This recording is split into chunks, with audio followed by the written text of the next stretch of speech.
చేసేస్తాడు అనుకుని తన మీద అంటే ప్యాకేజీలకి లొంగిపోయి ఆ రోజున జగన్మోహన్ రెడ్డి సపోర్ట్ చేశారండి. ఈ రోజు పరిస్థితి మారింది.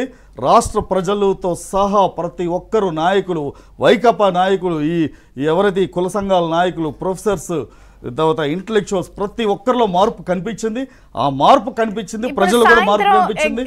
మీరు అంటున్నారు అధికార యంత్రాంగంలో మార్పు వచ్చింది, లేకపోతే ఇవన్నీ కూడా సంకేతాలు అంటున్నప్పుడు సాయంత్రం ఎగ్జిట్ పోల్స్ ఎలా ఉండొచ్చు? మీకు ఫేవర్ గానే అన్ని 90% వస్తాయి అనుకుంటున్నారా? ఒకటి చెప్పండి.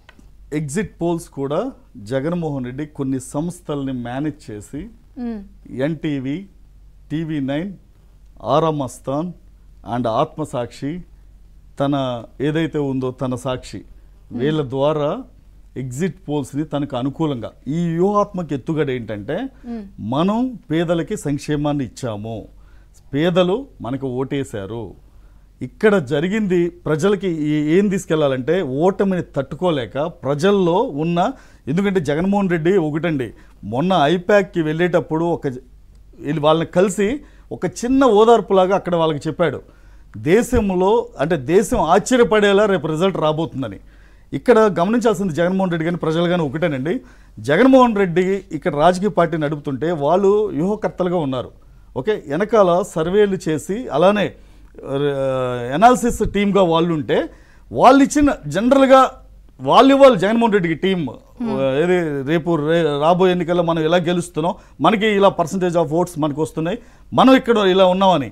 తీరా చూస్తే వాళ్ళు సందిగ్ధంలో పడిపోయి అంటే భయంతో ఓడిపోతున్నాము, అసలు మనకి పాజిటివ్ ఓటింగ్ పడలేదు అని నెగిటివ్గా ఉంటే వాళ్ళు బక్క చిచ్చిపోయి ఉంటే ఈయనెళ్ళి ఆయనకి ఓదార్పిచ్చి మనం గెలవబోతున్నాం, మీరు భయపడకండి, మీకు నేనున్నాను అని లండన్ వెళ్ళే ముందు చెప్పాడంటే సందేశం ఇచ్చాడంటే ఏంటంటే ఏదండి అదే దేశం ఆశ్చర్యపడి నిజంగానే ఆయన చెప్పిన జగన్మోహన్ రెడ్డి అండి ఒక్కోసారి అబద్ధాన్ని నిజంలా చెప్తాడు, నిజాన్ని అబద్ధంలా చెప్తాడు.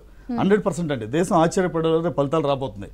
ఎందుకంటే 151 సీట్లు గతంలో వస్తే లాస్ట్లో ఆ 1 డిజిట్ తీసేస్తే రేపు జగన్మోహన్ రెడ్డి 15 సీట్లకే పరిమితం అవుతున్నాడు.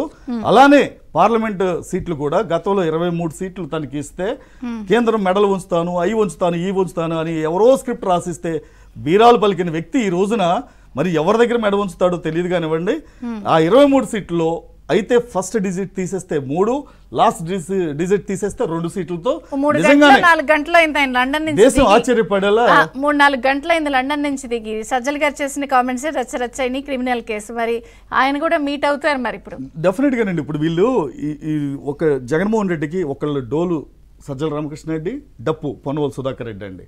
మొన్న లండన్లో కూడా పొన్నవోలు సుధాకర్ రెడ్డి మాట్లాడిన మాటలు, ఆయన రేపు ఏపీకి వచ్చిన తర్వాత కొత్త ప్రభుత్వం వచ్చిన తర్వాత ఆయన మాట్లాడిన మాటలను సుమోటోగా తీసుకుని కేసు నమోదు చేయాల్సిన బాధ్యత ప్రభుత్వం మీద ఉంది, అలానే కేసులు పెట్టాల్సిన బాధ్యత నాయకుల మీద ఉంది.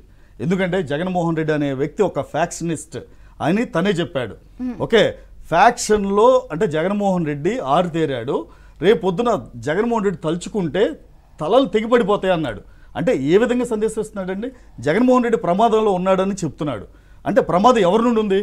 కుటుంబ సభ్యుల నుండి ఉందా, లేదా భార్య భారతి నుండి ఉందా, లేదా తన చెల్లెళ్ళు సునీత లేకపోతే షర్మిల నుండి ఉందా, లేదా తమ్ముడు అవినాష్ నుండి ఉందా, లేకపోతే సజ్జల రామకృష్ణారెడ్డి నుండి ఉందా?